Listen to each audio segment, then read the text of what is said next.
एक वक्त था जब रेखा अमिताभ बच्चन के प्यार में इतनी दीवानी थी कि उन्हें इसकी परवाह ही नहीं थी कि अमिताभ पहले से शादीशुदा हैं। रिपोर्ट्स के मुताबिक जब ये बात जया बच्चन तक पहुंची तो बॉलीवुड की सबसे बड़ी पार्टी में एक ऐसा तनाव पैदा हुआ जिसने पूरी इंडस्ट्री को हिला दिया। कहासुनी इतनी बढ़ी कि अगले दिन ये किस्सा हर फिल्म मैगजीन की हेडलाइन बन गया। लेकिन दोस्तों, कहानी यहीं खत्म नहीं होती। कहा जाता है कि रेखा अमिताभ से शादी करना चाहती थी, इतनी कि उन्होंने चुपके से एक सीक्रेट शादी तक कर लिया था। और यही वजह है कि आज इतने दशक बाद भी वो अपनी मांग में सिंदूर लगाना नहीं छोड़ती, जबकि उनका कोई पति रिकॉर्ड पे मौजूद नहीं है। तो आखिर अमिताभ और रेखा की शादी क्यों नहीं हो पाई? क्या जया बच्चन ने अपना घर बचाने के लिए कोई बड़ा फैसला लिया? और सिलसिला जैसी फिल्म में तीनों एक्टर्स को एक साथ कास्ट करके क्या किसी ने जानबूझकर रियल लाइफ ड्रामा को पर्दे पे उतारा? चलिए शुरू से शुरू करते हैं। रेखा का जन्म हुआ था मद्रास में साल 1954 में, लेकिन उनकी पैदाइश के साथ ही एक ऐसा राज जुड़ा था जो उन्हें बचपन से ही ताने सुनने पे मजबूर करता था। उनकी माँ पुष्पावल्ली खुद एक एक्ट्रेस थी और पिता थे जेमिनी गणेशन, साउथ इंडस्ट्री के बहुत बड़े स्टार। लेकिन एक बड़ी बात, जेमिनी गणेशन पहले से ही शादीशुदा थे। मतलब रेखा का जन्म एक ऐसे रिश्ते से हुआ जिसे समाज वैध नहीं मानता था। सोचिए, जिस बच्ची ने अभी दुनिया देखी भी नहीं थी, उसके नाम के साथ ही दूसरे की बेटी जैसा टैग लग गया था। स्कूल में भी ये बातें उनका पीछा नहीं छोड़ती थी। बच्चे उन्हें अलग नजर से देखते, टीचर भी कभी कभी अजीब सा व्यवहार करते। घर का माहौल भी कुछ खास अच्छा नहीं था। पैसा था लेकिन प्यार और स्टेबिलिटी की कमी थी। पिता का ज्यादा टाइम अपनी दूसरी फैमिली के साथ गुजरता था और रेखा अपनी माँ के साथ ही बड़ी हुई। पढ़ाई में रेखा का मन कभी ज्यादा नहीं लगा। स्कूल जाना उन्हें बोझ सा लगता था। ना दोस्त थे जो सही से समझते, ना कोई ऐसा माहौल जो उन्हें नॉर्मल बचपन दे सके। कहा जाता है कि छोटी सी उम्र में ही उनके अंदर एक अकेलापन घर कर गया था जो आगे चलकर उनकी पूरी जिंदगी का हिस्सा बन गया। लेकिन एक बात क्लियर थी, रेखा के अंदर टैलेंट की कोई कमी नहीं थी। उनकी माँ ने उन्हें छोटी उम्र से ही डांस और एक्टिंग सिखानी शुरू कर दी थी, क्योंकि घर का खर्चा चलाना भी जरूरी था। मतलब रेखा के लिए एक्टिंग सिर्फ शौक नहीं, मजबूरी भी थी। दूसरी तरफ अमिताभ बच्चन का बचपन बिल्कुल अलग था। इलाहाबाद के एक संस्कारी अदबी घर में जन्म हुआ। पिता हरिवंश राय बच्चन जो हिंदी साहित्य के बहुत बड़े नाम थे। घर में इज्जत थी, अनुशासन था और एक स्टेबल फैमिली लाइफ थी। अमिताभ की पढ़ाई भी अच्छी हुई और उनका बचपन रेखा से बिल्कुल उल्टा, सुकून भरा था। लेकिन दोस्तों, कौन जानता था कि आगे चलकर यही दो लोग इतनी अलग जिंदगियों से आकर बॉलीवुड की सबसे बड़ी कंट्रोवर्सी का हिस्सा बन जाएंगे। उन्हें खुद भी नहीं पता था कि इनका मिलना इतना तूफानी साबित होगा। और यही से शुरू होता है असली स्ट्रगल का दौर। रेखा ने अपनी पहली फिल्म की उस वक्त जब उनकी उम्र सिर्फ 13 साल थी। लेकिन ये शुरुआत किसी फेरी टेल जैसी बिल्कुल नहीं थी। जब वो बॉलीवुड में आई तो उनका लुक, उनका फिगर, उनकी हिंदी बोलने का तरीका सब कुछ मजाक का विषय बन गया। लोग उन्हें सीधा रिजेक्ट कर देते थे। एक वक्त ऐसा था जब उन्हें काली, मोटी जैसे शर्मनाक कमेंट सुनने पड़ते थे पब्लिक में, कैमरा के सामने। सोचिए, एक 13 से 14 साल की बच्ची को इतनी बड़ी इंडस्ट्री में अकेली इतना कुछ झेलना पड़ा। उनकी पहली हिंदी फिल्म फ्लॉप रही। प्रोड्यूसर्स उन्हें सीरियसली लेना ही नहीं चाहते थे। कहा जाता है कि कई डायरेक्टर्स ने उन्हें सिर्फ ग्लैमर डॉल की तरह ट्रीट किया। कोई उनकी एक्टिंग एबिलिटी पे भरोसा नहीं करता था। रेखा अकेले मद्रास से मुंबई आई थी। ना कोई गॉडफादर था, ना कोई सपोर्ट सिस्टम। लेकिन रेखा ने हार नहीं मानी। हर रिजेक्ट होने के बाद उन्होंने खुद को और निखारा। धीरे धीरे उन्होंने अपना वेट लॉस किया, अपनी हिंदी इंप्रूव की और अपना एक्टिंग स्टाइल बदला। और यही वो वक्त था जब इंडस्ट्री ने उन्हें दोबारा देखना शुरू किया। दूसरी तरफ अमिताभ बच्चन का स्ट्रगल भी कम नहीं था। उनका करियर शुरू हुआ 1969 में, लेकिन अगले 7 साल तक उन्हें सिर्फ फ्लॉप फिल्म्स मिलती रही। एक दो नहीं बल्कि लगातार कई फिल्म्स फेल्योर रही। इंडस्ट्री में उन्हें रॉन्ग वॉइस फॉर फिल्म्स तक कह दिया गया था। एक वक्त ऑन एल इंडिया रेडियो ने भी उन्हें रिजेक्ट कर दिया था क्योंकि उनकी आवाज सूटेबल नहीं मानी गई थी। अब सोचिए, जिस आवाज को रिजेक्ट किया गया वही आवाज आगे चलकर करोड़ों लोगों के दिल की धड़कन बन गई। लेकिन ये सब इतना आसान नहीं था। अमिताभ के पास पैसा खत्म हो रहा था, घर चलाना मुश्किल हो रहा था और उनके अंदर भी सेल्फ डाउट घर कर चुका था। फिर आया साल 1973, फिल्म जंजीर। ये फिल्म अमिताभ के लिए एक टर्निंग पॉइंट साबित हुई। इसी फिल्म से उन्हें मिला वो टैग जो आज तक उनके नाम के साथ जुड़ा है, एंग्री यंग मैन। ये रोल उन्हें पहले कई एक्टर्स ठुकरा चुके थे,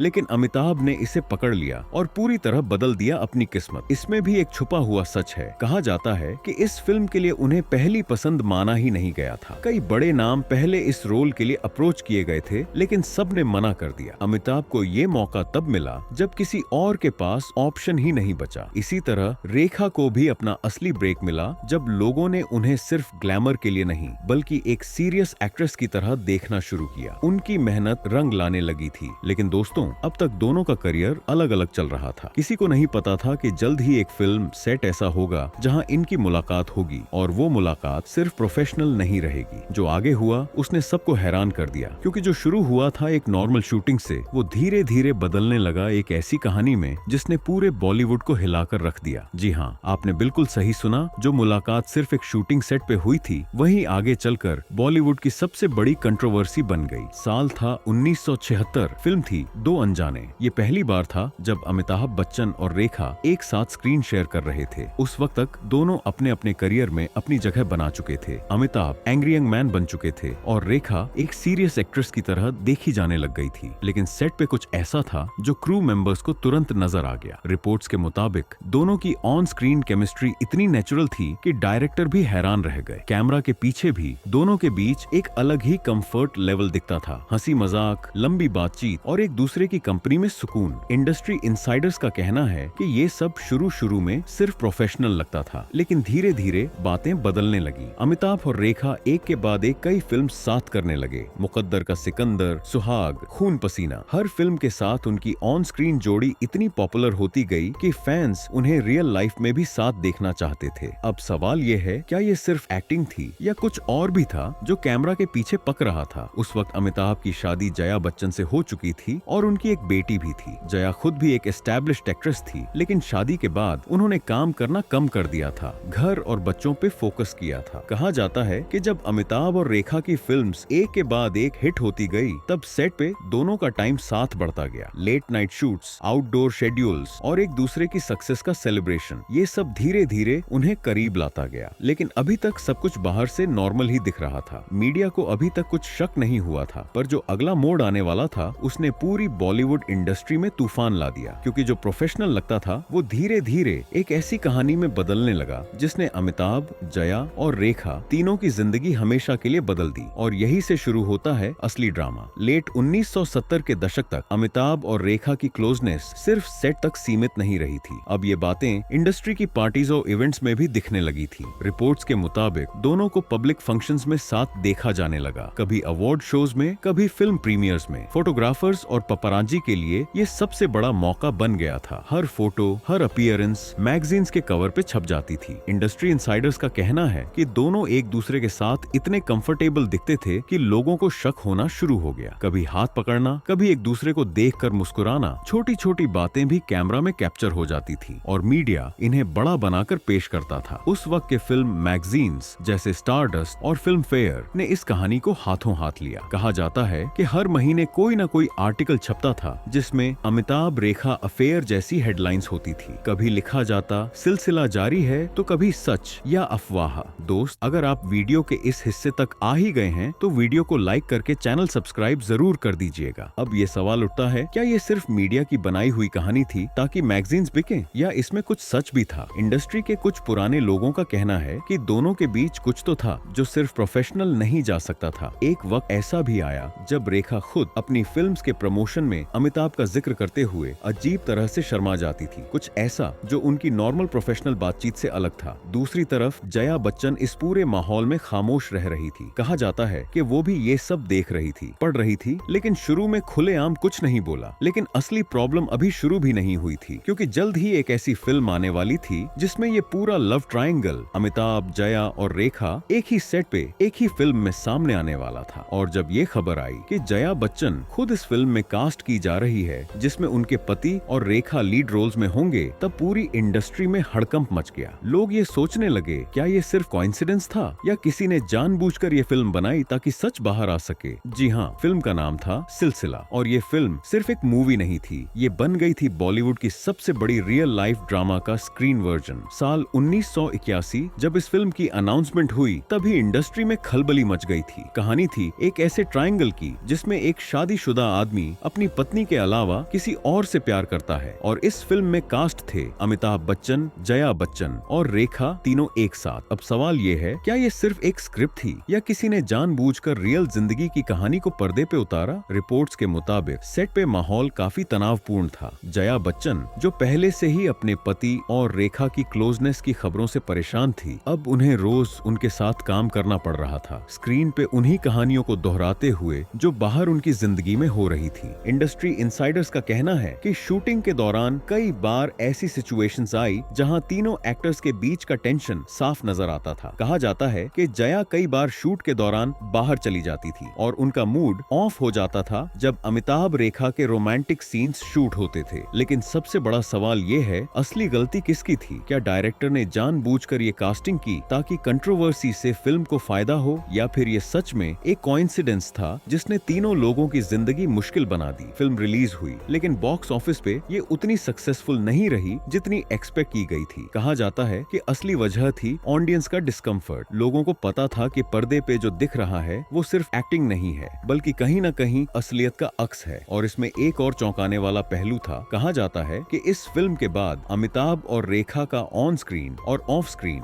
दोनों ही रिश्ता बदलने लगा। क्या ये फिल्म ही वो टर्निंग पॉइंट थी जिसने उनकी कहानी को नया मोड़ दिया, या फिर असली तबाही अभी बाकी थी? क्योंकि जो अगला अध्याय आने वाला था उसने जया बच्चन को ऐसा फैसला लेने पे मजबूर कर दिया जिसने बॉलीवुड के सबसे बड़े घर में तनाव ला दिया। और इस बार बात सिर्फ अफवाहों तक सीमित नहीं रहने वाली थी। और अब आता है कहानी का सबसे बड़ा सच, वो राज जो आज तक लोगों को सोचने पे मजबूर करता है। सिलसिला के बाद अमिताभ और रेखा के बीच दूरी तो बढ़ी, लेकिन एक अफवाह ऐसी थी जो कभी खत्म ही नहीं हुई। कहा जाता है कि दोनों ने चुपके से एक शादी किया था, कोई बड़े फंक्शन में नहीं बल्कि बहुत ही प्राइवेट तरीके से, सिर्फ कुछ खास लोगों की मौजूदगी में। ये बात सबसे पहले कैसे फैली? इंडस्ट्री इनसाइडर्स का कहना है कि उस वक्त के कुछ फोटोग्राफर्स और स्टाफ मेंबर्स ने ऐसी बातें फैलानी शुरू की थी कि दोनों ने एक छोटी सी सेरेमनी की थी जिसमें सिर्फ सिंदूर और कुछ रस्में हुई थी। कोई लीगल मैरिज सर्टिफिकेट नहीं, कोई पब्लिक अनाउंसमेंट नहीं। अब सवाल ये है, क्या ये सच में हुआ था या सिर्फ एक कहानी थी जो मीडिया ने अपने फायदे के लिए बनाई? लेकिन एक बात जो इस अफवाह को और भी मजबूत बनाती है, रेखा ने उस दौर के बाद से हमेशा अपनी मांग में सिंदूर लगाना शुरू कर दिया और आज इतने दशक बाद भी वो इसी तरह सिंदूर लगाती हैं, जबकि उनकी कोई शादी रिकॉर्ड पे मौजूद नहीं है जो अभी तक चल रही हो। क्या यह सिर्फ एक पर्सनल चॉइस थी या इससे बड़ा कोई सच छुपा हुआ है जो रेखा ने कभी खुल के नहीं बताया? अमिताभ बच्चन ने इस बारे में कभी पब्लिक तौर पे कुछ नहीं कहा, ना हाँ ना जया बच्चन ने भी इस टॉपिक पे हमेशा खामोशी रखी है और यही खामोशी है जो सालों से लोगों के दिमाग में सवाल खड़ा करती है। कुछ पुराने इंडस्ट्री लोगों का कहना है कि उस दौर में ऐसी सीक्रेट सेरेमनीज होना कोई नई बात नहीं थी। कई बड़े सितारों के बीच ऐसे रिश्ते होते थे जो कभी पब्लिक नहीं होते थे, सिर्फ एक दूसरे के प्रति कमिटमेंट दिखाने के लिए छोटी रस्में की जाती थी। लेकिन अगर ये सच है तो इसका मतलब है कि अमिताभ बच्चन जो पहले से शादीशुदा थे, उन्होंने एक और रिश्ता भी निभाया, चाहे वो कितना भी छुपा हुआ क्यों ना हो। और अगर ये झूठ है तो फिर रेखा आज तक सिंदूर क्यों लगाती है? इस सवाल का जवाब आज तक किसी के पास नहीं है। लेकिन दोस्तों, जो अगला मोड़ आने वाला था उसने जया बच्चन को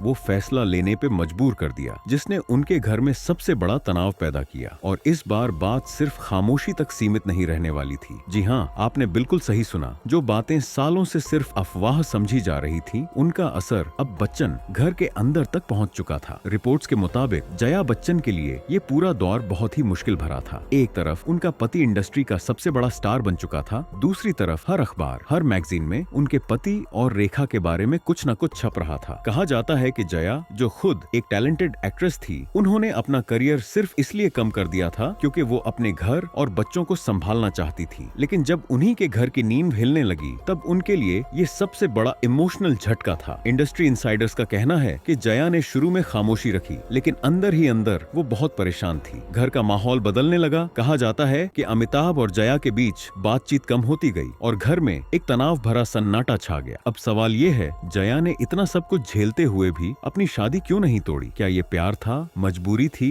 या अपने बच्चों के फ्यूचर की चिंता? कुछ पुराने इंटरव्यूज में जया ने इशारा दिया था कि वो दौर उनके लिए बहुत चैलेंजिंग था, लेकिन उन्होंने कभी खुल के ये नहीं बताया कि असल में क्या हुआ था। यही अधूरा सच है जो आज तक लोगों को क्यूरियस बनाता है। दूसरी तरफ अमिताभ भी इस पूरी सिचुएशन में फंसा हुआ था। एक तरफ उनका करियर अपने पीक पे था, दूसरी तरफ उनकी पर्सनल जिंदगी में तूफान मच रहा था। कहा जाता है कि उन्होंने भी कभी इस पूरे विवाद पे खुल के कुछ नहीं बोला, ना रेखा के साथ रिश्ते को माना, ना पूरी तरह से खारिज किया। ये खामोशी ही सबसे बड़ा सवाल बन गई, क्योंकि अगर कुछ नहीं था तो इतनी खामोशी क्यों, और अगर कुछ था तो इतने सालों तक सच क्यों छुपाया गया? फैमिली और इंडस्ट्री दोनों तरफ से प्रेशर बढ़ता गया। एक तरफ लोग जया को सिंपैथी देते थे, दूसरी तरफ कुछ लोग रेखा को घर तोड़ने वाली का टैग देते थे जो आज भी कई लोगों की जुबान पे है। लेकिन दोस्तों, इस पूरे तनाव के बीच एक ऐसा मोड़ आया जिसने सबको चौंका दिया, क्योंकि जो दूरी अमिताभ और रेखा के बीच आनी शुरू हुई थी वो अचानक इतनी बढ़ गई कि पूरी इंडस्ट्री हैरान रह गई। और इसके पीछे एक ऐसी वजह थी जिसने सबको सोचने पे मजबूर कर दिया। और फिर जो हुआ उसने सबको सोच में डाल दिया। अमिताभ और रेखा जो सालों से एक दूसरे के इतने करीब थे, अचानक एक दूसरे से दूरी बनाने लगे। इसमें सबसे बड़ा मोड़ आया साल 1982 में, जब फिल्म कूली की शूटिंग के दौरान अमिताभ को एक बहुत ही खतरनाक एक्सीडेंट हुआ। एक फाइट सीन के दौरान उन्हें इतनी बड़ी चोट लगी कि उनकी जान तक खतरे में आ गई थी। पूरा देश उनके लिए दुआ कर रहा था और ये वक्त बच्चन फैमिली के लिए सबसे मुश्किल दौर था। कहा जाता है कि इस एक्सीडेंट के बाद जया बच्चन ने अपना पूरा टाइम अमिताभ की देखभाल में लगा दिया। हॉस्पिटल में रात दिन उनके साथ रहना, उनकी रिकवरी में पूरी तरह इन्वॉल्व होना। ये वक्त था जब अमिताभ और जया एक बार फिर से एक दूसरे के करीब आए। अब सवाल ये है, क्या ये एक्सीडेंट ही वो टर्निंग पॉइंट था जिसने अमिताभ को अपनी फैमिली की असली अहमियत समझा दी, या फिर ये सिर्फ एक कोइंसिडेंस था जो वक्त पे हो गया? रिपोर्ट्स के मुताबिक इस घटना के बाद अमिताभ ने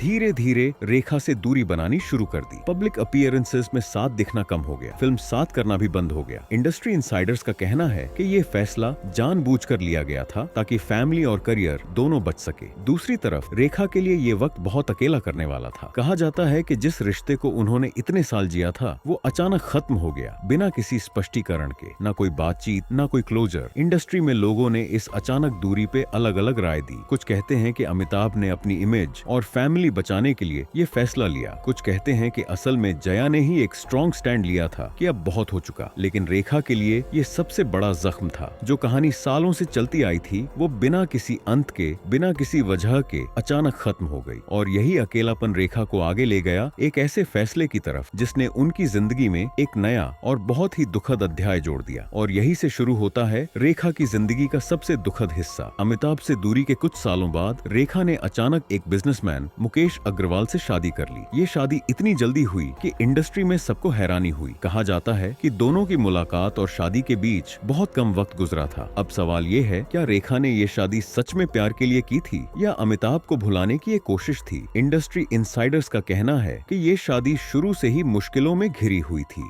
दोनों के बीच एडजस्टमेंट की प्रॉब्लम्स थी और कहा जाता है कि मुकेश अग्रवाल अपनी बिजनेस प्रॉब्लम्स की वजह से भी काफी तनाव में रहते थे। लेकिन जो सबसे ज्यादा दुखद था वो था इस शादी का अंत। कुछ ही सालों बाद मुकेश अग्रवाल ने अपनी जिंदगी खत्म कर ली। ये खबर पूरे देश के लिए एक बड़ा झटका थी और जो इसके बाद हुआ वो रेखा के लिए और भी मुश्किल बना दिया। मीडिया और लोगों ने उन्हें ही इस पूरे हादसे के लिए जिम्मेदार ठहराना शुरू कर दिया। उन पे कई तरह के इल्जाम लगे। कुछ लोगों ने कहा कि शादी में रेखा की वजह से ही तनाव था। रेखा ने इस पूरे विवाद पे कभी खुल के कुछ नहीं बोला। उन्होंने अपना दर्द, अपना दुख सब कुछ अपने अंदर ही रखा, जैसा उन्होंने हमेशा किया था, बचपन से लेकर अब तक। लेकिन दोस्तों, कहानी यहीं खत्म नहीं होती, क्योंकि अमिताभ और रेखा का कनेक्शन इतने साल बाद भी पूरी तरह खत्म नहीं हुआ था। और यही है सबसे चौंकाने वाली बात। इतने दशक गुजरने के बाद भी अमिताभ और रेखा का नाम आज तक साथ लिया जाता है। कहा जाता है कि रेखा आज भी कभी कभी बच्चन फैमिली के फंक्शंस में नजर आती हैं। जया बच्चन का इस पर रिएक्शन हमेशा लिमिटेड रहा है, न खुला विरोध न खुला स्वागत। सोशल मीडिया पे जब भी अमिताभ और रेखा एक ही इवेंट में दिखते हैं, ये खबर तुरंत वायरल हो जाती है। फैंस और मीडिया दोनों इस पुरानी कहानी को दोबारा जिंदा कर देते हैं। सबसे बड़ी बात, न अमिताभ ने न रेखा ने आज तक इस पूरी कहानी के बारे में खुल के कुछ कंफर्म किया है। दोनों ने हमेशा खामोशी को ही अपना जवाब बनाया है। तो दोस्तों, ये थी अमिताभ और रेखा की पूरी कहानी। मगर दोस्तों, क्या आपको ये पता है सुशांत सिन्हा मर्डर केस की सीसीटीवी फुटेज 5 साल बाद सामने आई है और उसमें रिया चक्रवर्ती जो कर रही है उसे देखकर आपको पूरे बॉलीवुड से नफरत हो जाएगी। अगर आपको वो वाला वीडियो देखना है तो वीडियो स्क्रीन पर आ रहा है, क्लिक करके जरूर देखिएगा।